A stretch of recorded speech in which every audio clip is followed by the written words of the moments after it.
All right, the votes are in, and wow, New York City has a projected new mayor. But that final result? It's really just the tip of the iceberg. The real story is how we got to this point. The numbers, they paint a picture of a city that's, well, deeply divided. So in this explainer, we're going to break down exactly what those key fault lines were that decided this whole race. So check this out. 50.4%. That one single number, that's what it all came down to. After a really long and, let's be honest, pretty contentious campaign, that razor-thin margin was just enough to clinch the win for the projected winner, Zohran Mamdani. I mean, think about it. In a city of millions, for a race to be this close, it just goes to show you every single vote really truly mattered. Okay, so here it is, the final breakdown. You've got Zohran Mamdani, the Democrat, taking the top spot. Then there's Andrew Cuomo, who, running as an independent, pulled in a really strong 41.6%, and Curtis Sliwa, the Republican, with just over 7%. But again, these are just the final scores, right? The real question, the interesting part, is what's hiding behind these numbers. And that really brings us to the million-dollar question, doesn't it? How did Zohran Mamdani, a state assemblyman, actually manage to pull together a winning coalition against a political heavyweight like Andrew Cuomo, a former three-term governor? Well, lucky for us, the exit polls give us some pretty powerful clues. And man, do they point to some deep, deep divisions running right through the heart of the city. Okay, first up, a tale of two generations. And honestly, this subtitle says it all. The sharpest divide in the election was age. Seriously. When you dig into the results by generation, it's like you're looking at two completely different elections that just happened to take place on the same day. So you've got these two camps. On one side, you have voters under 45. They were all about a younger, newer vision for New York City. And then on the other side, you have voters 45 and over who were looking for a more established, a more traditional base. The split between these two groups is, well, it's pretty staggering when you actually look at the data. And here we go. Just look at these numbers for younger voters. The scale of Mamdani's support it's just crystal clear. He walked away with an incredible 69% of New Yorkers between 18 and 44. I mean, this wasn't just part of his support, this was the absolute bedrock of his entire victory. But then, for voters 45 and older, the story does a complete 180. The script just flips. Andrew Cuomo absolutely commanded this demographic, winning a clear majority with 51%. It's such a stark contrast, right? It just paints this vivid picture of two totally different generations voting for two very, very different ideas of the future. All right, next up, renters versus owners. And yeah, this subtitle is spot on. Where you live was a strong predictor of how you voted. So the next big divide wasn't just about how old you are. It was about your relationship with, let's face it, the city's most precious commodity, housing. It turns out whether you rent or own was an incredibly powerful predictor of how you were going to vote. But first, you've got to understand the makeup of the city's electorate. This is really crucial. Look at this. A clear majority of voters in this election, 57% of them, are renters. Homeowners, they only make up about 37%. So you have to keep that context in mind to really get what happens next. And here's exactly why that demographic matters so much.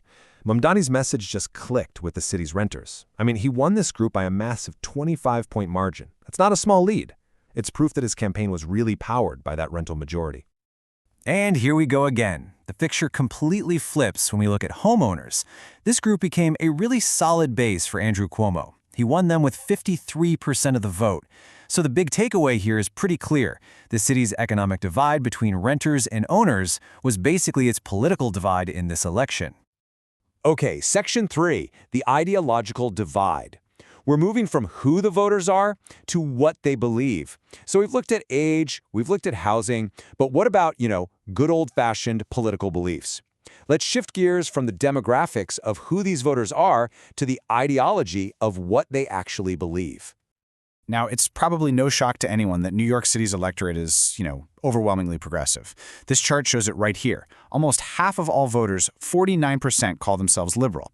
You've got moderates making up about a third and conservatives at 18%. And that kind of landscape, well, it creates a pretty big advantage for a certain kind of candidate. And, well, Zohran Mamdani was absolutely that candidate. He didn't just win over liberals. He basically consolidated the entire group, taking a whopping 77% of their vote. And think about it. For a group that makes up nearly half of everyone who voted, getting a margin like that is just incredibly powerful. So then, where did Cuomo's 41% come from? Well, his path was built by uniting the city's center, and it's right.